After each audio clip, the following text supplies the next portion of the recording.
Hello friends, मैं विकास आनंद आप सभी का स्वागत करता हूं आपके अपने स्टडी चैनल लक्ष्य अकेडमी पर। आज के इस पर्टिकुलर क्लास में जो कि हमारा है 4 in 1 HPSSC सिलेक्शन तो लेके रहेंगे, जो कि इन चारों एग्जाम्स के लिए one of the most important है आप सभी के लिए। एंड सबसे इंपॉर्टेंट हम लोग PYQ डिस्कस कर रहे हैं, जो कि ऑलरेडी हम लोगों ने 2018 वाला डिस्कस किया है। राइट नाउ 2022 डिस्कस कर रहा हूं मैं, और ये इसका चौथा क्लास है एंड ओवरऑल हमारा 13th क्लास होने वाला है। राइट, आज की जो सेशन होने वाली है वो काफी मजेदार है, बिकॉज ऑफ आज के जितने भी 15 MCQ में जो डिस्कस करता हूँ ना, तो 15 के 15 पूरा क्वेश्चन स्टैटिस्टिक के पार्ट है। एंड काफी अच्छी बात है, और सारे क्वेश्चंस काफी मजेदार हैं। बहुत सारे क्वेश्चंस काफी इजी हैं, आप आराम से आंसर दोगे। कुछ क्वेश्चंस ऐसे होंगे जो डेफिनेटली, अगर मैं प्रॉपरली बोलूं, तो एग्जाम में ये स्किप करने वाला पार्ट है। बिल्कुल, एग्जाम में ये स्किप करने वाला पार्ट होगा कुछ कुछ एग्जाम में, क्योंकि देखो सब कुछ नहीं बनाना होता है। कभी कभी कुछ क्वेश्चन जो हमें फंसाते हैं ना, एक नंबर आप स्किप करोगे ना तो काम बन जाएगा, बिकॉज ऑफ आपका टाइम सेव्स होगा। राइट, तो चलिए पूरी क्लास को डिस्कस करेंगे, और किस क्वेश्चन में आपको ऐसा लगेगा कि कहाँ पर आपको स्किप करना चाहिए वो भी मैं डिफाइन करूंगा। एंड मोस्ट इंपॉर्टेंट, जिन्होंने अभी तक हमारे टेलीग्राम ग्रुप या फिर लक्ष्य अकेडमी ऐप को डाउनलोड नहीं किया, फटाफट डाउनलोड कर लो। और जैसा कि आप सभी को पता ही है कि होली ऑफर हमारी चल रही है। होली ऑफर में और भी ज्यादा हम लोगों ने आप लोगों के लिए डिस्काउंट प्रोवाइड किया है। जी हाँ, होली ऑफर में जो हमारा 4 in 1 बैच जो है, जो कि चारों एग्जाम्स को कवर करता है, इसमें जो 5100 प्राइस है उस पे 51% का एडिशनल डिस्काउंट आपको दिया जा रहा है। कितना? 51% का, और सिर्फ 2500 में ये कोर्स अवेलेबल है। 2500 में आपके ये चारों एग्जाम्स कवर हो जाने वाले हैं। तो बॉस, अगर अभी तक स्टार्ट नहीं किया फटाफट ज्वाइन करो, क्योंकि होली के बाद ये ऑफर खत्म हो जाएगी। यानी कि ये ऑफर जो आपके सामने है, ये सिर्फ और सिर्फ 9 मार्च तक वैलिड है। 9 मार्च तक ही वैलिड है, उसके बाद ये ऑफर नहीं मिलेगा, तो मिस नहीं करना है। राइट, चलिए शुरू करते हैं क्लास को बिना देरी किए हुए। पहला क्वेश्चन ये रहा आप लोगों के सामने। Algebraic sum of deviation from mean is. बोला जा रहा है कि अगर अलजेब्रिक सम है हमारा, क्या है? अलजेब्रिक सम है, तो मीन उस कंडीशन में क्या होगा हमें ये बताना है। पॉजिटिव होगा, नेगेटिव होगा, जीरो होगा या मिनिमाइज होगा? चलिए बताइए क्या होगा जल्दी जल्दी। बिल्कुल, ये पॉजिटिव होता है। क्या होता है? अलजेब्रिक सम, जब मीन डिवीजन की बात हो रही है, तो डिवीजन फ्रॉम मीन है, तो भाई ये ऑलवेज पॉजिटिव होता है। बेसिक सा फंडा है, कुछ ज्यादा दिमाग नहीं लगाना इस पर। चलिए आगे बढ़ते हैं। प्लस एंड माइनस, ठीक है, sign are ignored while calculating. बोला जा रहा है किसमें आप कैलकुलेट करते हो तो प्लस और माइनस को इग्नोर करना होता है। अगर आपको ध्यान में हो तो आप लोग मीन डेविएशन, जी हाँ, मीन डेविएशन का फॉर्मूला कितने कितने लोगों को याद है? मीन डेविएशन जो है हमारा, उसका फॉर्मूला क्या होता है? एक बेसिक वाला फॉर्मूला लिखता हूं मैं, तो होता है क्या? x minus mean. यहां पर आपको ये कुछ लाइन दिखता होगा, this is called absolute figure. बटे में क्या होता है हमारे पास n आता है। ये जो दो ब्रैकेट्स आप देख रहे हैं ना, ये एब्सोल्यूट फिगर कहलाता है। एब्सोल्यूट फिगर का मतलब होता है ये नेगेटिव को इग्नोर कर देता है। क्या कर देता है? नेगेटिव को इग्नोर कर देता है। मतलब पॉजिटिव हो या नेगेटिव हो कोई मतलब नहीं है, ऑलवेज पॉजिटिव लिखेगा। मतलब प्लस और माइनस साइन को ये इग्नोर कर देता है, कोई मतलब नहीं है, हमेशा प्लस ही रहेगा। आप प्लस में देंगे तो प्लस में, माइनस में देंगे तो भी प्लस में ही रिजल्ट को इंडिकेट किया जाएगा। तो ये कौन शो करता है? Mean deviation.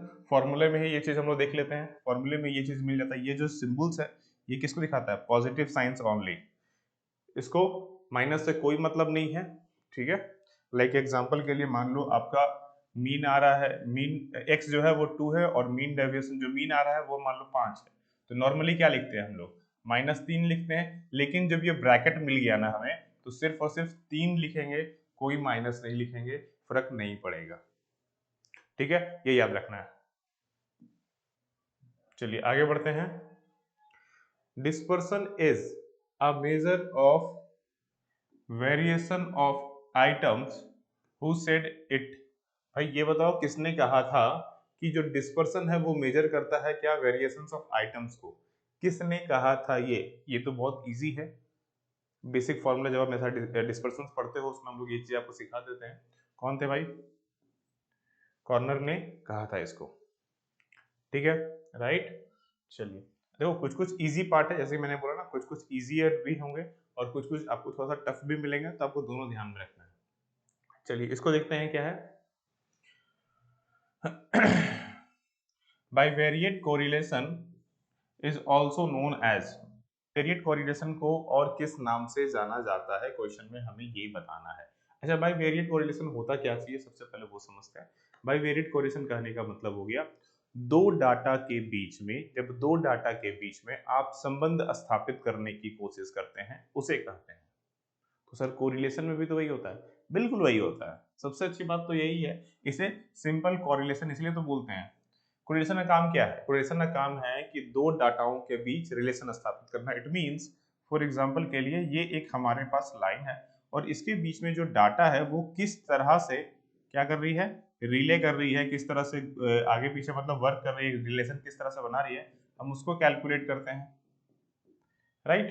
तो यही है, आप इसको बाइवेरिएट रिलेशन बोल दो, सिंपल कोरिलेशन बोल दो, बात एक ही है, ठीक है। बस घुमा के पूछा गया क्वेश्चन है बॉस। चलिए आगे बढ़ते हैं हम लोग इसी के साथ में। व्हेन r इज जीरो, जब बोल रहा है जब r जीरो है तो regression line cut each other making the angle.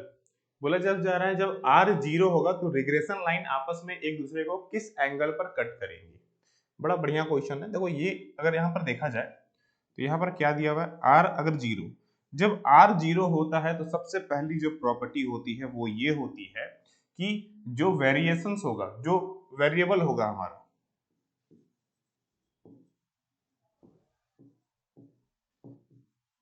जो बोथ वेरिएबल होगा ना, वो ऑलवेज ऑलवेज क्या होगा, इंडिपेंडेंट होगा।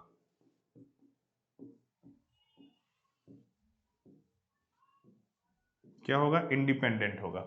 और जब वो इंडिपेंडेंट होगा तो वो एक दूसरे को कट करेगा कैसे, राइट एंगल से।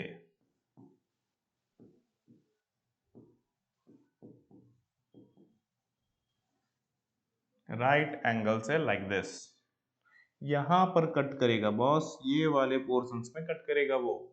और जब इसमें कट करेगा तो आपको देख के ये क्या दिख रहा है, ये कौन सा डिग्री बन गया सर, 90 डिग्री।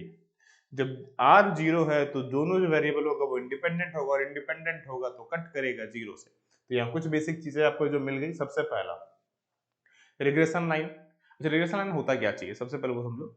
रिग्रेशन लाइन बताता है कि जब दो डाटा जो होते हैं हमारे पास, लाइक रिग्रेशन लाइन इस तरह से दो डाटा आपस में कट करते हैं एक दूसरे को, बहुत सारे पोर्शंस पे कट कर सकते हैं, ठीक है। तो ये जो हमारे पास कोरिलेशन है, तो दो डाटा आपस में किस तरह से एक दूसरे के साथ में मेजर करते हैं उसको कैलकुलेट करता है, ठीक है। तो जब यहाँ पर ये जो वेरिएबल्स होंगे, अगर r जीरो बना रहा है तो वेरिएबल्स क्या आ जाएंगे, सबसे पहले चीज तो इंडिपेंडेंट आ जाएंगे। जब इंडिपेंडेंट आ जाएंगे तो काटेंगे कैसे, राइट एंगल से, यानी कि 90% में, 90 डिग्री में मतलब, ठीक है ना। तो ये याद रखेंगे। चलिए आगे बढ़ते हैं। Theoretically the best average is construction of index number. Index number में जब इंडेक्स नंबर का कंस्ट्रक्शन इंडेक्स नंबर बना रहे हैं तो सबसे बेस्ट एवरेज कौन बताएगा, चलो बताओ, सबसे बेस्ट कौन बताएगा। इंडेक्स नंबर अगर आप बना रहे हैं, ऐसे तो अगर बेस्ट एवरेज बोला जाए तब तो भाई आप मीन मान लेते हो, तब तो मीन है, ठीक है। लेकिन लेकिन क्वेश्चन में जो सबसे बड़ा जो पॉइंट रोल निभा रहा है वो है इंडेक्स नंबर। जब नॉर्मली बात किया जाए, तब तो अर्थमेटिक मीन है। लेकिन जब हम इंडेक्स नंबर के साथ में आ जाते हैं, जब हम इंडेक्स नंबर के साथ में आ जाएंगे तब डी होगा। ज्योमेट्रिक मीन का फॉर्मूला सबको पता ही होगा, उम्मीद करता हूं मैं। क्या होता है, अगर नॉर्मली देखा जाए तो ए और बी होता है, बट फिर भी मैं थोड़ा सा इसको और भी एक्सप्लेन कर देता हूँ, ठीक है। ये dot dot dot dot dot dot जहां भी आप जा रहे हो, कहां तक, एक्स एन तक, और यहाँ पर एन आ जाएगा, ठीक है। सिंपली ये फॉर्मूला हो गया इसका, कोई किंतु परंतु नहीं है। चलो बहुत अच्छा, चलिए ओके, ये बढ़िया क्वेश्चन है। हमें हार्मोनिक मीन कैलकुलेट करना है अगर हमारे पास जो डाटा है वो नेगेटिव में है 5 और 10 में। चलो ये अच्छा क्वेश्चन है। सबसे पहले फॉर्मूला क्या होता है हार्मोनिक मीन का, चलिए फटाफट कैलकुलेट कीजिए। मैं आप लोगों को फॉर्मूला, तो बहुत लोगों से फॉर्मूला पता होने के बाद बहुत लोग गलती कर देते हैं, कैलकुलेशंस बेसिस पर बहुत लोग गलती करते हैं, मैंने देखा है इस पे।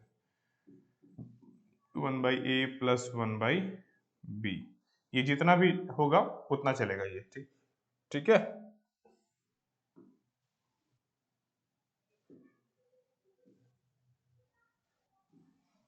चलिए फटाफट सॉल्व कीजिए इसको, क्या होगा।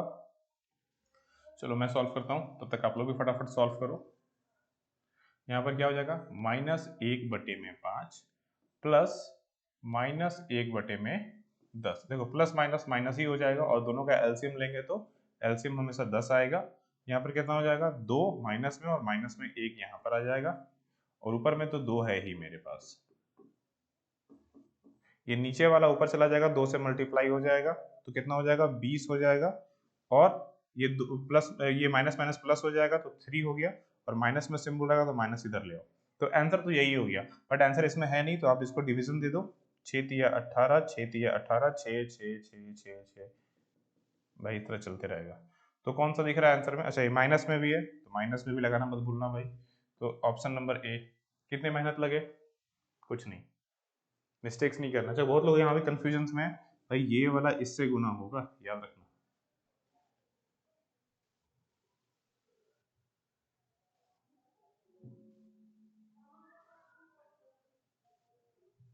ये जो 10 है ना, ये गुना होगा इस 2 से, ठीक है, क्लियर है। चलिए बहुत अच्छे, तो आंसर मिल गया। चलिए आगे बढ़ते हैं। The mode and mean 26.6 and 28.1। बोल रहा है मोड जो है वो दिया हुआ है, मोड जो है मेरे पास वो दिया हुआ है 26.6, और जो मीन है मेरे पास वो दिया हुआ है 28.1। तो मीडियन बराबर क्या होगा वो बताइए। सबसे पहला चीज, लास्ट क्लास अगर आपको याद हो, इससे पहले वाला क्लास में भी इस तरह के क्वेश्चंस थे, बड़ा इजी क्वेश्चन था, मीन मीडियन निकालना था, बड़ा ऐसे क्वेश्चन आप देख लो, अभी 2 आ चुके हैं आपके। तो इसको कितना मेहनत लगता है, कुछ नहीं है, बस एक छोटा सा फॉर्मूला जो मैं कल भी बोला था, आपको याद रखना है। Mode equal to 3 median minus 2 mean, बस इतना छोटा सा फॉर्मूला अगर आपने याद रखा तो ये बन जाएगा बॉस, और कुछ नहीं करना है। क्या है, तो यहाँ पर आ जाएगा 26.6 इक्वल टू 3 मीडियन, मीडियन हमें पता नहीं है, और क्या आ जाएगा 2 मल्टीप्लाई में 28.1, बस इतना ही है। गुना करके इधर ले आओ, इसको इधर ले जाओ, तो डायरेक्टली मैं कर लेता हूँ।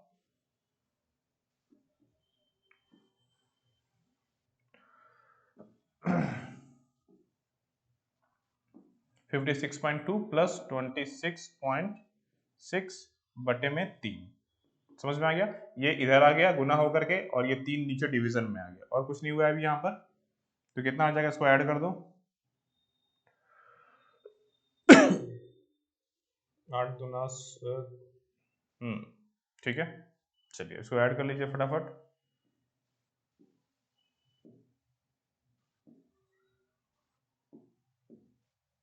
इसको डिवीजन दे दो भाई जल्दी जल्दी।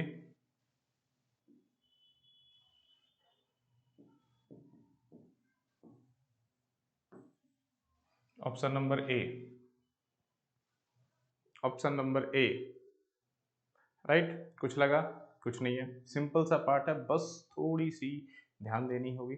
कितना कितना मेहनत लगता है भाई, कुछ नहीं लग रहा है सर, आराम से सॉल्व आउट हो रहा है, राइट। आराम से आप लोग इसको देखो, बस ये फॉर्मूला बस आपको याद रखना है, और कुछ भी नहीं, बाकी तो पुट करके निकाल लोगे, एकदम दिया होता है ये बच्चों जैसा, राइट ना। चलिए और आगे बढ़े उससे पहले अगेन फिर से बता दूं, जिन्होंने अभी तक एनरोलमेंट नहीं लिया फटाफट जाओ पढ़ना स्टार्ट करो, क्योंकि बॉस वैकेंसीज बार बार नहीं आएंगी, बता देता हूँ। 2000 अगर आप ध्यान से देखोगे तो 18 में आई थी, देन फिर अभी आपका फिर 22 में आई, फिर अभी 23 में आई है।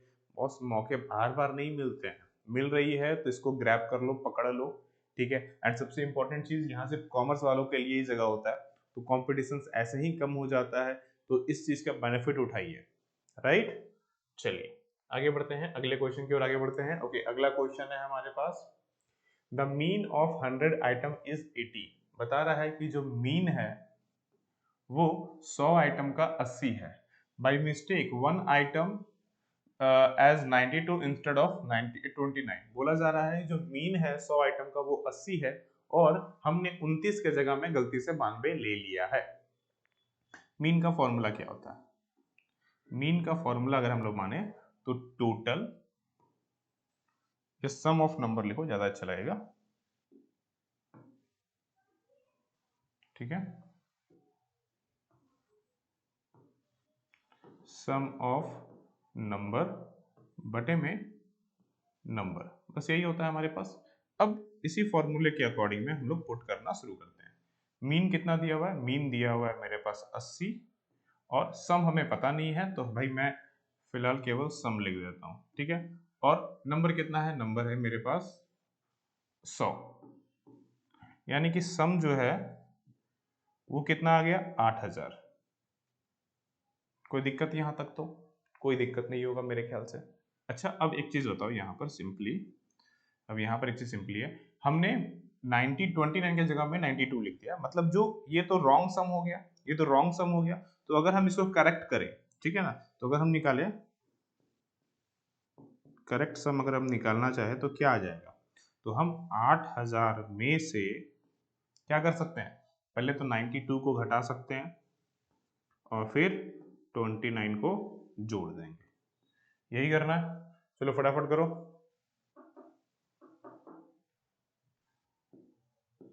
7937 आ गया। इसमें कोई दिक्कत यहाँ तक किसी को? उम्मीद था नहीं होगी। अब फिर से मीन निकाल लेते हैं। अब मेरे पास सम कितना है? न्यू सम। देखो सम का फॉर्मूला क्या होता था?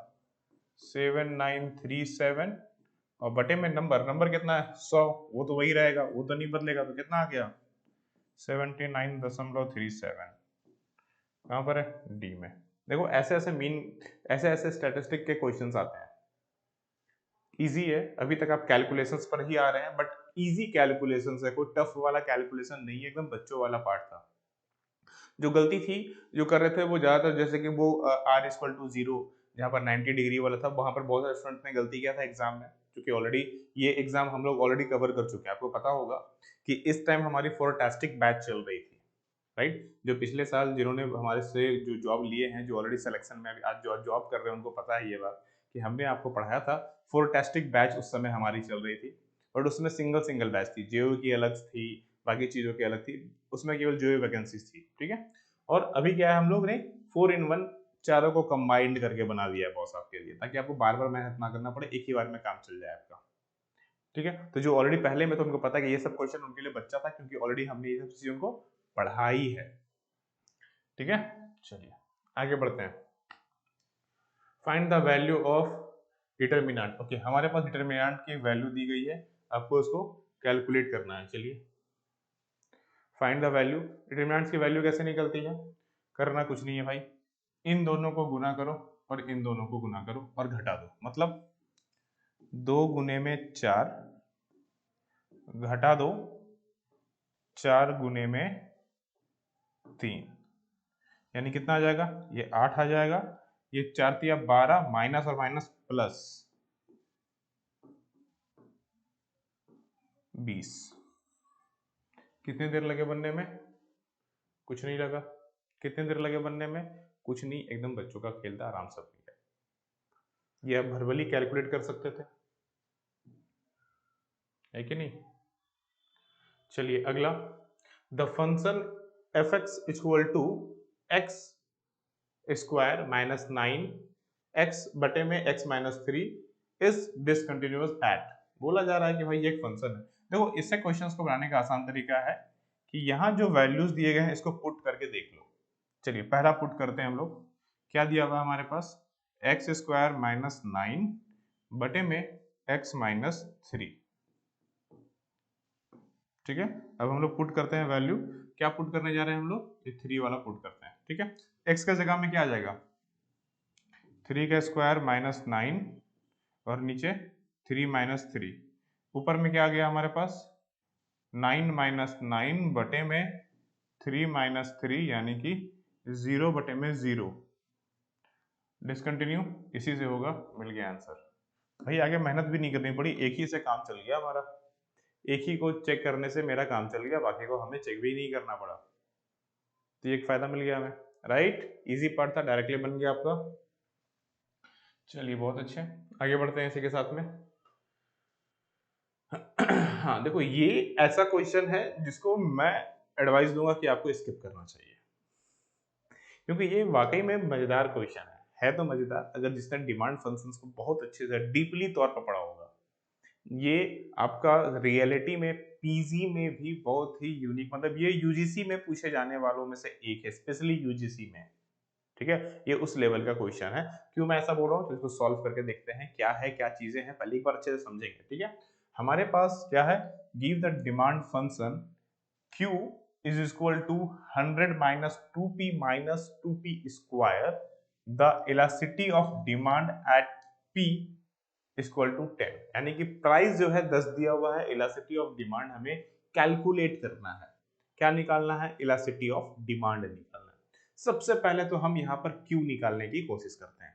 सबसे पहले जो है वो क्या निकालना है हमें, Q वैल्यू से लिए देखते हैं क्या है, 100 माइनस 2p माइनस 2p का स्क्वायर, राइट।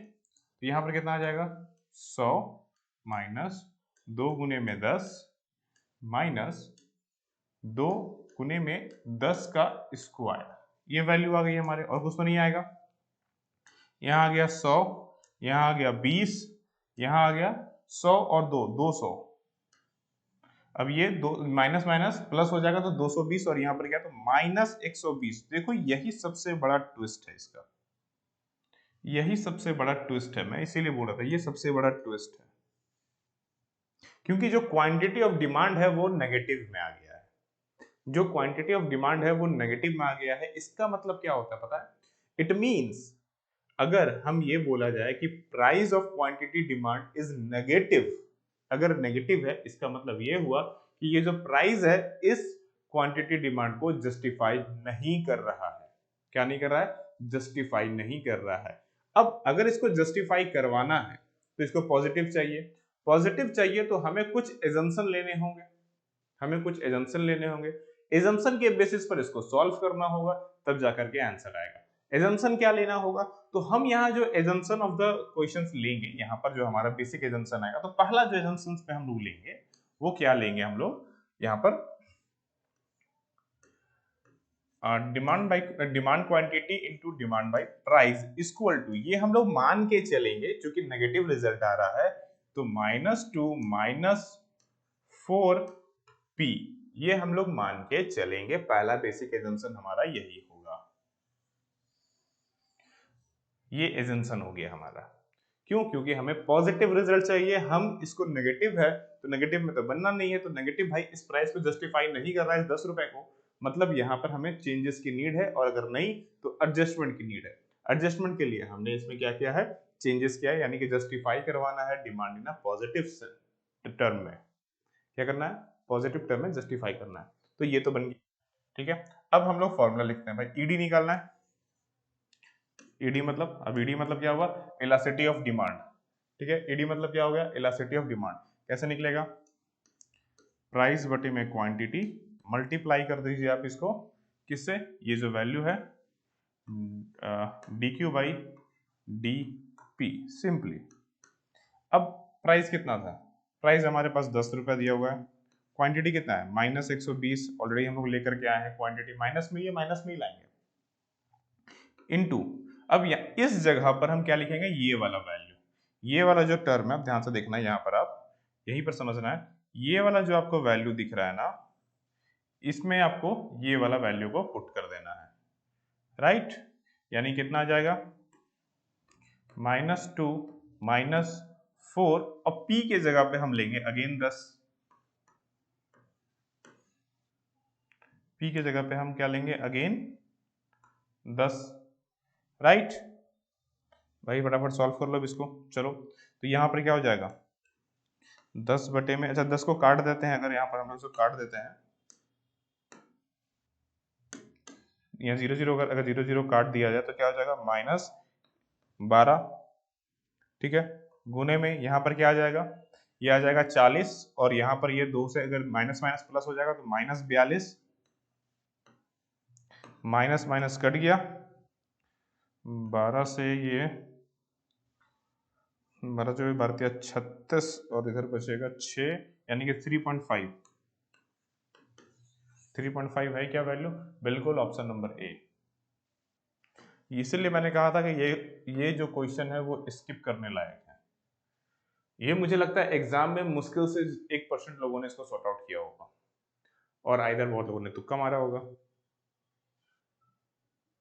ठीक है, क्योंकि ये जो लोग यूजीसी में भी डीपली पढ़ते हैं स्टैटिस्टिक वाले पार्ट को, वही इसको प्रॉपरली सॉर्ट आउट कर सकते हैं, अदरवाइज भैया दिक्कत वाली बात है। तो ये सब क्वेश्चन ऐसे हैं जो आपको स्किप करना चाहिए, क्योंकि ये आपका टाइम टेकिंग है।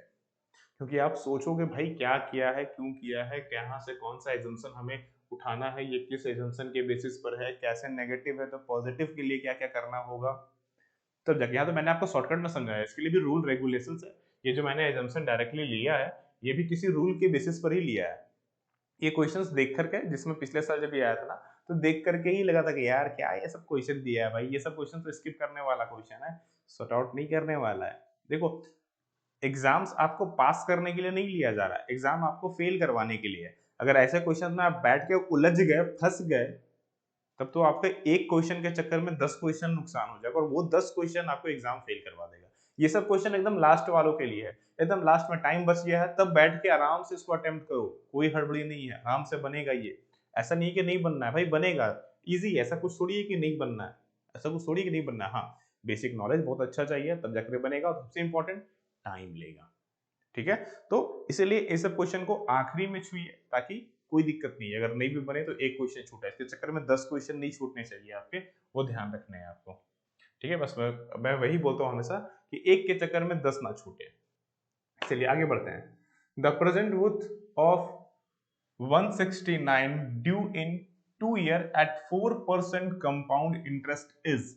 मैथ का सिंपल सा क्वेश्चन है कि अगर आपको सीआई मिल रहा है 4% के हिसाब से, तो कौन सा अमाउंट आप इसमें से लोगे कि आपका 169 हो जाए। पहला चीज है भैया फॉर्मूला लगा लो, दूसरा चीज है ऑप्शंस उठा करके सॉर्ट आउट कर लो। ठीक है, मुझे यहाँ जो सबसे अच्छा ऑप्शन दिख रहा है, जिसमें मुझे दिख रहा है कि नजदीक में आ सकता है, वो 156, 157, यही दो के बीच मुझे आंसर दिखने का लग रहा है। मैं एक बार ट्राई करता हूँ 156 से। ठीक, सिंपली डायरेक्टली बनाओ आप। 156 रुपया 25 पैसा का आप एक काम करो, डायरेक्टली 4% निकालो। अब बोलोगे सर 4% कैसे आएगा? 1% बराबर कितना हो जाएगा? 1 रुपया 56.526 आ जाएगा। अब इसी को आप 4 से गुना कर दो, 2 बराबर कितना होगा और 4 बराबर कितना होगा, अगर आप ध्यान से देखेंगे, 25 चौके 100 और इधर 6, 6 रुपया 25 पैसा, 6 रुपया 25 पैसा। अच्छा, ये पहले साल इंटरेस्ट मिला, दूसरे साल फिर हमें कितना मिलेगा? 6 रुपया 25 पैसा, प्लस इस 6 रुपया 25 पैसा का भी इंटरेस्ट मिलेगा। कितना? यही 4%। कितना आएगा इस 4% का? बताओ जल्दी बताओ कितना होगा? 25 पैसा मात्र। यानी कितना आ गया? अगर देखा जाए इसको टोटल अगर सम कर दे तो 6 रुपया 50 पैसा। एक बार जोड़ के चेक कर लो, 6 दूनी 12 रुपया 75 पैसा। ठीक है, 156 रुपया 25 पैसा प्लस मैं इन 1 और 2 को जोड़ रहा हूँ। ठीक है, यानी कि 6 दूनी 12 रुपया 75 पैसा। 169 डायरेक्टली आ रहा है। चलो मिल गई वैल्यू हमें भाई। आप चाहे तो अलग अलग चारों को ट्राई कर सकते हैं, क्योंकि ऑलरेडी मैंने एक बार देखा था, दैट्स वाई इसको मैंने डायरेक्टली आपको सॉल्व करके समझाया। बट इसी तरह से आप, ये इजीएस्ट वे है, आप डायरेक्टली इसी मेथड का इस्तेमाल करके इसको सॉर्ट आउट कीजिए, ज्यादा इजी वे में बनेगा ये। ठीक है, चलिए अगले क्वेश्चन की ओर आगे बढ़ते हैं। The stock market index of London stock market referred as. देखो अब थोड़ा सा क्वेश्चन बदला, अभी तक तो हम लोग इकोनॉमिक्स वाले पार्ट में, स्टैटिस्टिक वाले पार्ट में थे, अब थोड़े से हम लोग शेयर मार्केट वाले पार्ट में आ गए हैं। ठीक है, जो इसके बाद वाला लेक्चर होगा वो ज्यादा आपको उसमें फिर शेयर मार्केट वाला पार्ट दिखेगा, बट हाँ सारे पार्ट्स आपको डेफिनेटली अच्छे से कवर अप करने हैं इसी के साथ में। The stock market index of London stock market referred as, ये किस चीज को रेफर्ड करता है हमें ये बताना है। चलिए बताइए जल्दी जल्दी, जो स्टॉक मार्केट है लंदन का, वो इसमें से किसको दिखलाता है? भाई निफ्टी तो इंडिया का है, तो ये तो कोई चूज मत करना गलती से भी। ठीक है, फुटजे। ठीक है, याद रहेगा। चलिए, last but not the least, in which year did the Indian stock market index the Sensex cross the 5000 point marks the first time? देखो, ऐसा क्वेश्चन फर्स्ट टाइम हम लोगों ने देखा था। सेंसेक्स कब आया था ये क्वेश्चन पूछा जाता है, सेंसेक्स में कितने स्टॉक्स हैं वो पूछा जाता है, सेंसेक्स को कौन कंट्रोल होता है, किस तरह से होता है वो पूछा जाता है। पहली बार हमने पूरे अभी तक में देखा था कि पहली बार ऐसा पूछा गया कि भाई सेंसेक्स जो है वो 5000 पॉइंट कब क्रॉस किया था, ये बताओ। इस पे भी बहुत सारे लोगों ने तुक्का मारा था। बिल्कुल तुक्का मारने वाला ही क्वेश्चन है, क्योंकि इस तरह के क्वेश्चन आएंगे ऐसा बहुत रेयर लोग सोचते हैं। एंड आंसर इज 1999 में। ठीक है, ऐसे क्वेश्चन बहुत रेयर आते हैं। ठीक है, ये भी क्वेश्चन उन्हीं में से है जिसमें आप लोग तुक्का के भरोसे ही दे सकते हैं आंसर्स। राइट, तो ये तो हुए हमारे 15 क्वेश्चन। 15 में से आप लोगों ने कितने स्कोर किए हैं कमेंट करके जरूर बताइए। एंड मोस्ट इंपॉर्टेंट, अभी तक आप लोगों ने अपना फुली ऑफर नहीं लिया है, plus Women's Day offer special वो भी चल रही है, तो इन दोनों का कंबाइंड ऑफर है। दैट्स वाई जो प्राइस है वो लिटरली सबसे डाउन है अब तक का। इससे कम में बॉस 4-in-1 बैच तो नहीं आएगी। हाँ, इससे कम में फिर क्या आएगी पता है, जब मैं सिंगल सिंगल बैचेस निकालूंगा तब फिर सिंगल सिंगल बैचेस भी लाऊंगा तो आपको वही 2000 के आसपास में 2 से 2500 वो भी पड़ जाएगा। तो भाई क्यों दिमाग लगाना, जब आपको ज़्यादा नॉलेज मिल रही है और कंबाइंड में आपके पास बहुत सारा एक्स्ट्रा चीज़ें आ जाएंगी, तो ज़्यादा बेस्ट है कि आप अपनी स्टडी को इस लेवल पर रखें कि एटलीस्ट बॉस पढ़ने के साथ साथ सिर्फ पढ़ाई ना हो, जॉब भी पॉकेट में हो। राइट, चलिए फिर मिलते हैं अगले क्लास में। प्रॉपर स्टडी करते रहिए। सभी लोगों को राधे राधे।